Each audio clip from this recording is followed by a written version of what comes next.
let's get to the main topic today. I don't have an email to read because, like I said, so many of you guys emailed in asking about this whole Man of Steel thing. Now, for those of you who have not heard, Man of Steel, which is supposed to come out in the summer of 2015, has been delayed. It has been pushed back nearly a year, 10 months, to May 6th, 2016. So it has been pushed back that far.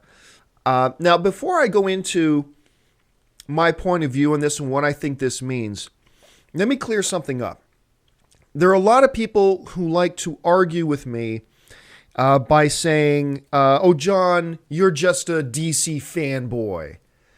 And then I have other people who will hammer me with, John, you're just a Marvel fanboy.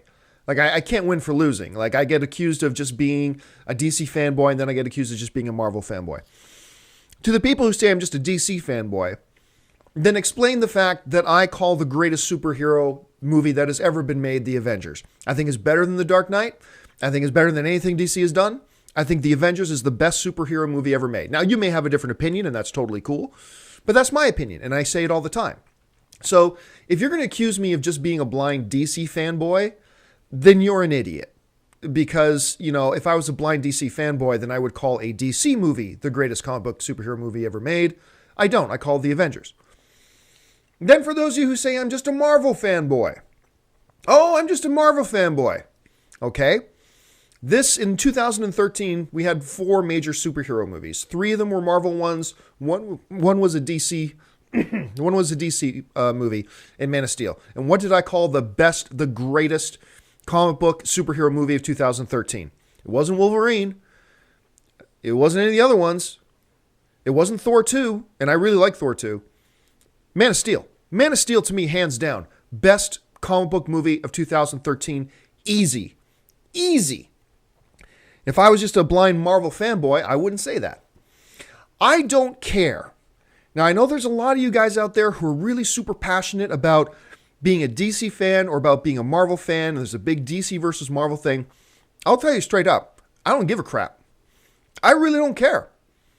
I don't care who's making Avengers 2. I don't care who's making Man of Steel or who's making the Wolverine movie or who's going to make a Flash movie.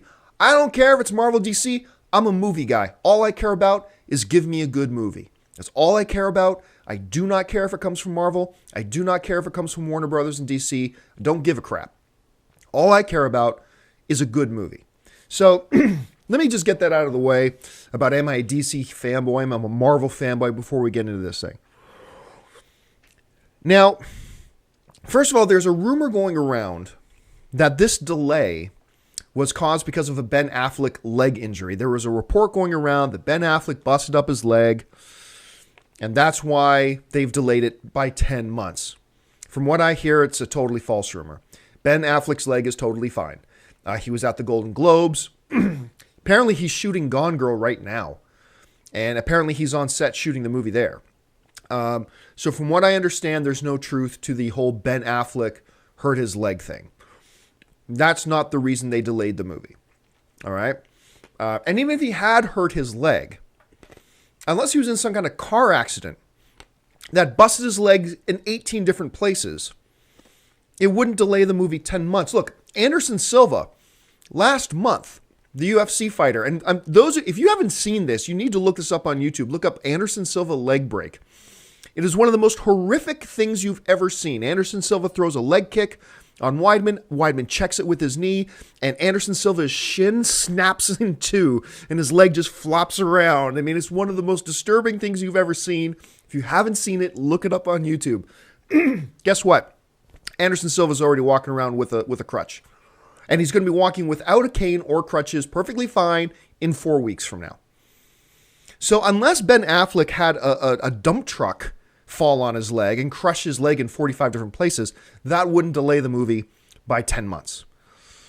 So, and an interesting thing about them moving, this May 6th, 2016 date, that's 1 week.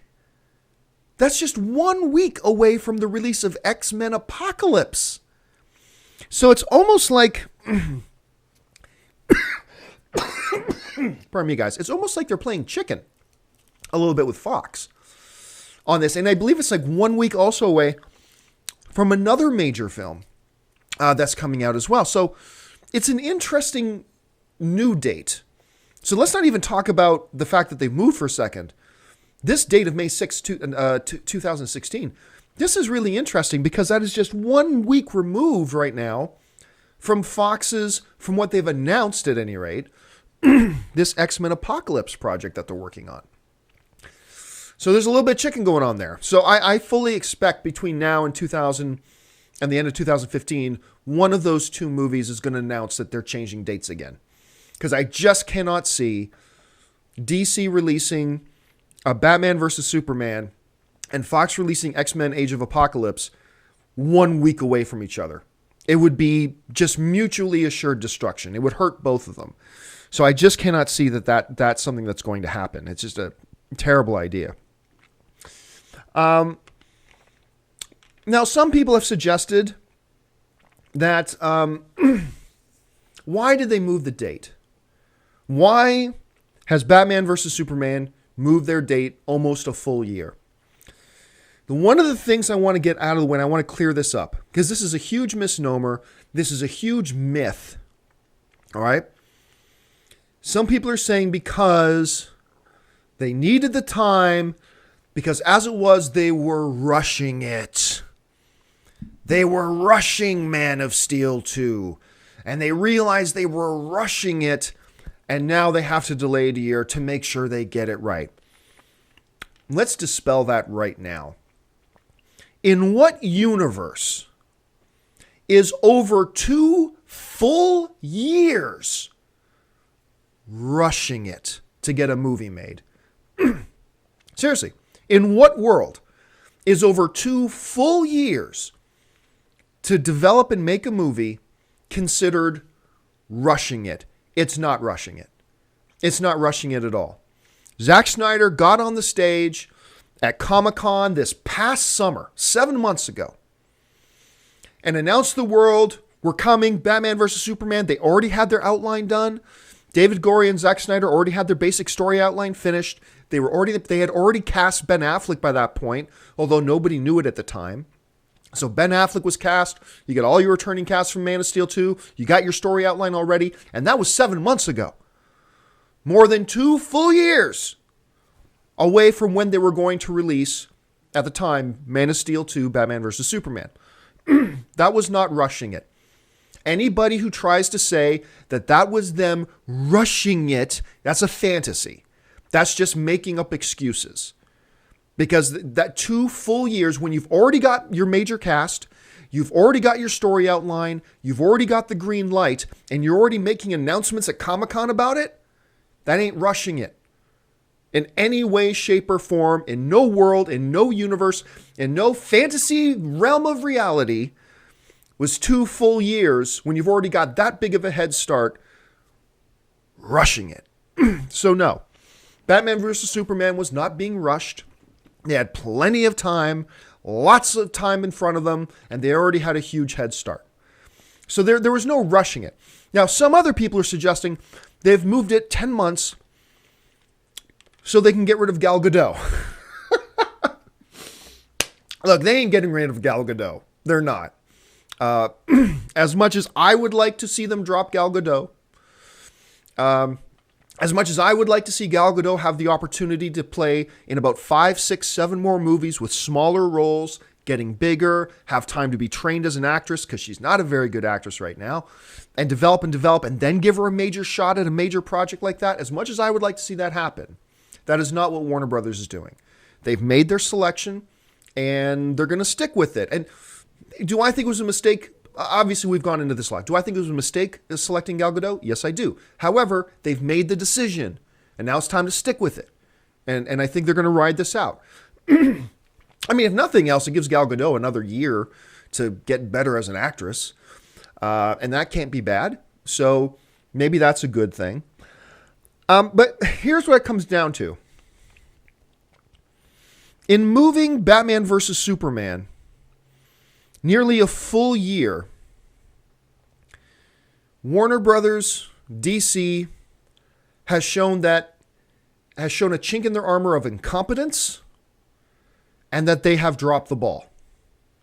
Incompetence, and they have dropped the ball. Now, before any of you get too upset about me saying that, let's keep in mind, I, more than once or twice every once in a while, show chinks in my armor of incompetence, and I drop the ball.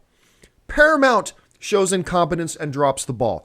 Disney, Marvel, Fox, Lionsgate, every studio shows incompetence sometimes and drops the ball sometimes. I do it, they do it, you do it.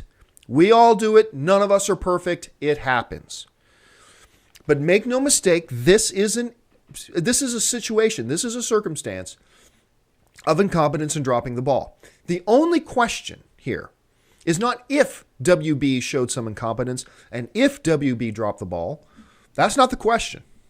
The question is, when did it happen? Because you got a couple of options here. Either number one, something has gone terribly wrong now, and they're dropping the ball. They realized what we have done sucks. What we have sucks. We need to really go back and start from scratch, from page one. We need to do whatever. And they drop the ball. Or they dropped the ball 7 months ago by coming out and announcing to the world at Comic-Con, we're doing Batman versus Superman, and it's coming on... it's coming in the summer of 2015. Yay, it's coming, yay. Were they incompetent then? Did Warner Brothers and DC jump the gun so much? Did they not have their storyline? Now, from everything I've been told, Zack Snyder, David Goyer already had their story outline. It was done. Were they incompetent then? Did they have a terrible storyline and just thought we're going to do it anyway? Did they not have their ducks in a row? Were they so premature in getting off that they got in front of the audience at Comic-Con and dropped this huge bomb on us, Batman vs. Superman 2015, when really they were not in a position to do so?